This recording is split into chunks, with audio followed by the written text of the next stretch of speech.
Hey there! If you're a new supervisor, you've got a really important job. And maybe the most important part of that job is keeping your team safe. It can feel like a lot of pressure sometimes, but don't worry.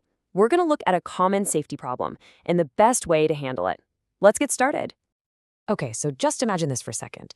You see a worker, and they're about to go into a dangerous area, but they're not wearing their safety gear. This is a real situation that happens all the time. So what's the right thing to do? Well, let's find out together. Before we talk about what to say, let's make sure we're all on the same page. First things first, we need to know about something called PPE. So PPE stands for Personal Protective Equipment. Sounds a little official, right? But really, it's just the name for all the special gear that protects people from getting hurt at work. Think of it like a shield.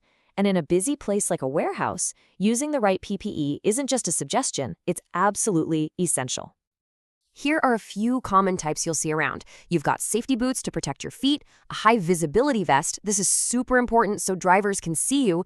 You've also got gloves for your hands, goggles for your eyes, and of course, a hard hat to protect your head. These are your basic tools for staying safe. All right, now let's see how this all works in a real conversation. We're going to walk through an example of a good chat between a supervisor and a worker. You can use this as a model in your own workplace.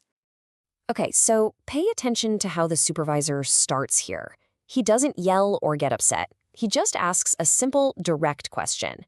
It's very calm and very professional. And that's really the key. A simple question is a polite way to start the conversation. It gets right to the problem without making the worker feel like they're in trouble, and that's exactly the kind of tone you want. And here's the worker's answer. It's a simple reason, an honest mistake. It happens. So what should the supervisor say next?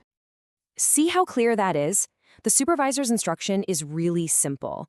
And notice he uses the word please. That one little word shows respect, but he's still being firm about what needs to happen. And this is our next big takeaway. You need to give a clear instruction, but do it politely. The goal is to be both nice and firm. After all, it's your job to make sure the safety rules are followed. Now, sometimes a worker might push back a little bit.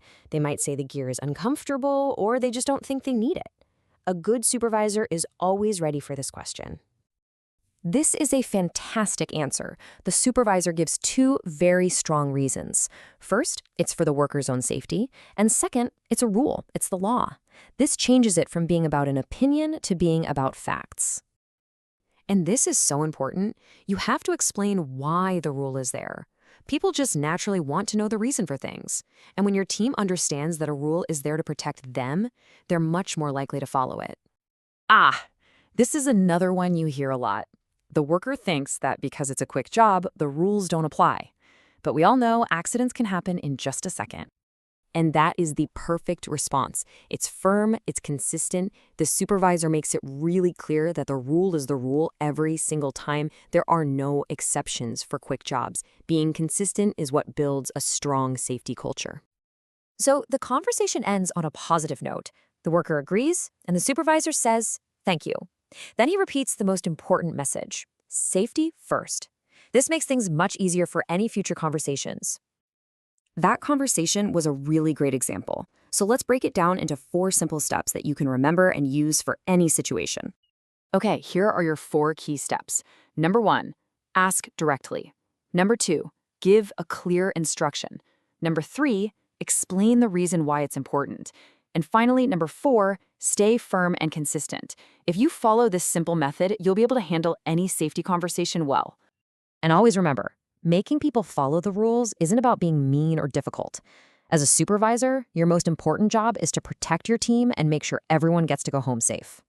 At the end of the day, all of these steps and all of these rules are about one thing: putting safety first. It's the most important part of a healthy and productive workplace. So that leaves me with one final question for you. After seeing all this, what are you going to do in your workplace? How will you make sure that for you and for your team, safety always comes first?